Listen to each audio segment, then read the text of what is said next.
from this to this. Hey guys, welcome back to the channel. So today is super exciting kasi dumating na ang bagong sirak na in-order ko. Okay, so first, here's the box. Medyo mabigat siya, pero manageable. Secure naman yung packaging, walang dents or damage. So good job sa courier. Perfect to para sa extra storage sa bahay or shop. So samahan nyo ako i-unbox and i-assemble siya. Let me, girl. Oops! Minsan mo siya. Bakit? Oh. Gangin yung panawag sa nila. Lawanit. Lawanit ba? Lawanit siya. Lawanit siya. Nabakal ako sa stante. Plywood man sa. Kada. Ara sa ano? Ara sa sing manual guys. Kung paano. Kudrahon. Araw ang kita nyo. Nun. Okay. Is real.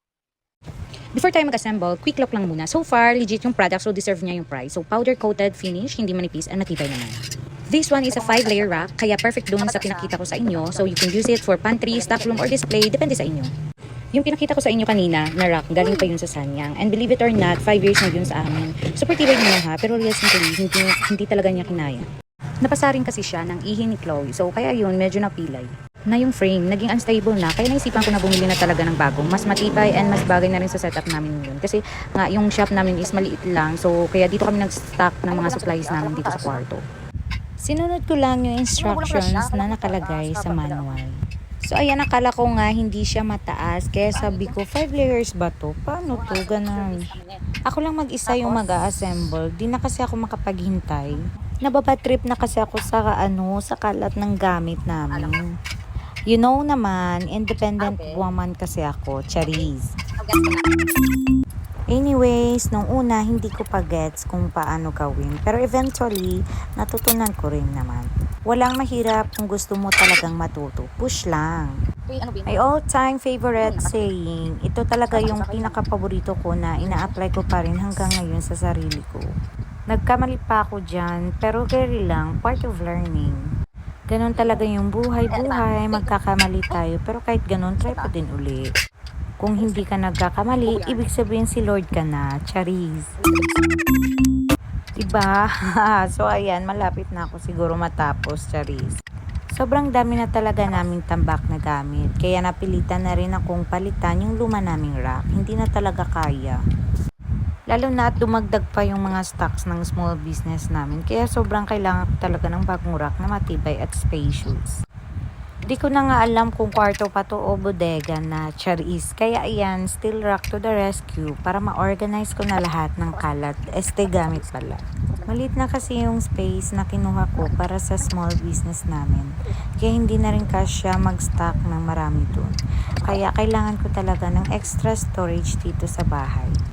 So 900 pesos pala yung original price nito, pero nakuha ko lang siya for 790 pesos.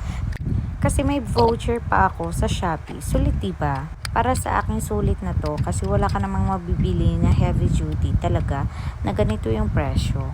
Marami ka ding pagpipilian. Depende kung ilang layers ang gusto mo. May 3, 4, 5 layers. Ikaw na bahala kung gaano kalaki ang kailangan mo. Sobrang perfect na pang-organize ng mga gamit. So ayan, ang tagal kong mag-assemble. Nahirapan talaga ako sa mga lock kasi may mga nakausli. Tapos, ang hirap ipasok. Hindi pantay kaya kailangan mo pa i-adjust ng todo. Hindi pa nga ako nakakahalat. O ayan, bulul-bulul na. Hindi pa nga ako nakakahalat. Oh my gosh. Wag na lang nga yung word na yan. Hindi pa nga ako basta sa paggawa, pero parang malapit na akong umagahin, charis. So, grabe, ganito pala kahirap pag mag-isa ka lang nag-assemble. Ginusto mo yan sige magpaka-independent ka.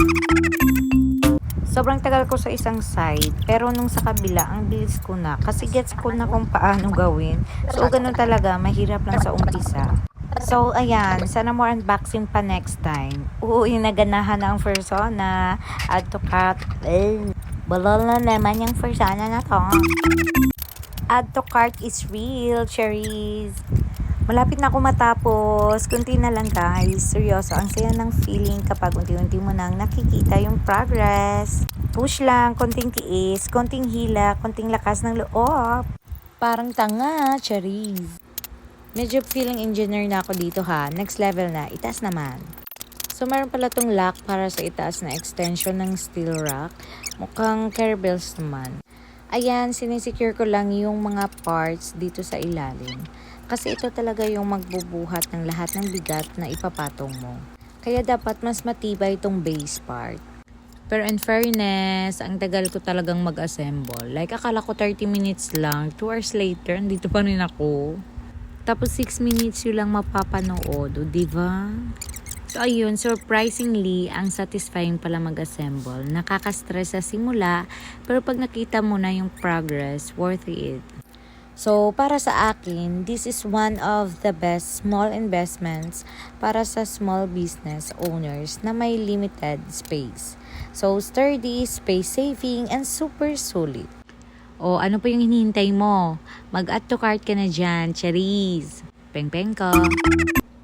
So, ayun lang guys. Thanks for watching this mini vlog from Di Ko Gets to Kayang-Kaya Na. If may questions kayo or gusto niyo ng full details kung saan ko siya nabili, comment lang below. So, don't forget to like, share, and subscribe. See you sa next vlog. Oy, may next!